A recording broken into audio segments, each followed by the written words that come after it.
I don't feel like it's from the beginning, but I do feel like someone here was too up in your business, or they didn't, the way that they acted towards you was not how they actually felt. And that can go one of two ways, can't it? It can be that this person could have had a crush on you, but never told you about this. And so you always just saw them as family. You always just saw them as your brother. And I mean brother from another mother, or sister from another mister. Or it could be that they held a grudge for a specific thing, and you always thought that it was good, that everything was good between you. Okay, now you have got confession coming out here. Someone has to tell you something coming forward, but I've been told to put that one back. Tell me about, who is calling me? Give me one sec. Sorry about that. That was my dad just gave me a call, and I never like to let it just ring through when it's my dad. Where was I? Something about a confession, but I was told to put it back. So let's see about this enlightenment in reverse. Because it seems like there is, communications coming through.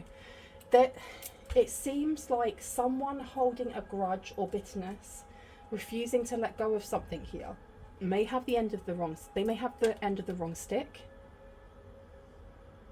They have been watching, or there's something about crossing boundaries.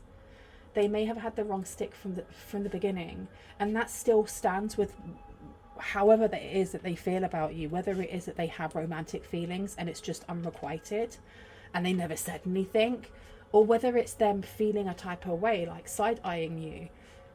There is something here that they've learned, but they haven't been given the right information, because the epiphany is in reverse, innovation's in reverse, inspiration and enlightenment is in reverse. So whatever it is that they've learned, it's either been given to them like the Seven of Swords, deceitful, or it's been given to them like the Seven of Swords in reverse, which is, I'm going to give you this information and I want you to react in a certain way, so I'm going to tell it to you in a certain way. The communicate coming through with compromise, forgive and work it out.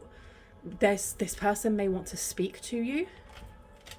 This person has been blocked completely from being able to, I don't feel like it's stalk so much as it is maybe check up. I think maybe energetically you felt like it was an invasion of your privacy. If this person's remote viewing, or this person's dreaming of you and trying to like astrally connect with you, and you are not interested, especially if you have just grown distant with this person or grown apart, or maybe it's actually you've got no contact with someone, they're wanting to connect in some way. They are wanting to have a conversation here. But I keep getting pulled back to this natural card, or the lack of it, with authentic in reverse, real and organic. All of the air signs down here, we are talking about the swords when it comes to tarot. We're talking about communication. And there's something that is not, there's something dislocated when it comes to either their idea, their mental body, anything to do with their subtle bodies that look at and how they analyze and process information. There is some sort of disconnect here, or something is, do you know what it is? I'm sorry, this is the way that I process information. What I'm getting is, I don't know if you've ever done this, when you've had an argument with someone, or you've had a falling out with someone, and say you haven't spoken to that person for a week, could be your boyfriend, your girlfriend, whoever, we need to have a break, and you're sitting there stewing in your own energy, and you then make assumptions.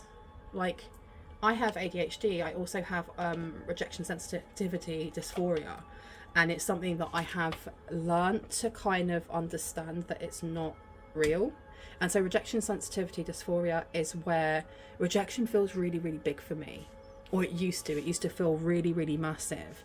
And it could be that if someone says, I can't speak to you right now on the phone, I would think they just don't want to talk to me. They don't like me anymore. We're not friends. You know, they're probably talking behind my back and so on and so forth. That's what I'm getting from this person. Now, I don't feel like that anymore. I am fully aware that I am not my thoughts or my feelings. I am my consciousness, and that those things don't rule me. And if I ever feel like that, I can always ask myself where that's coming from. And because I've been working on it for so long, this isn't me tooting my horn, but not really, I can kind of go, oh, okay, it's coming from this, this and this, and work on that. But there was a point where I didn't know that, and it would just sting.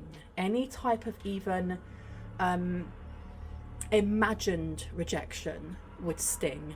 And that's what I'm getting with this person. There is some sort of imagined rejection, or it's not just rejection, there's something else here for this person. And I would say that 90% of it is in their head.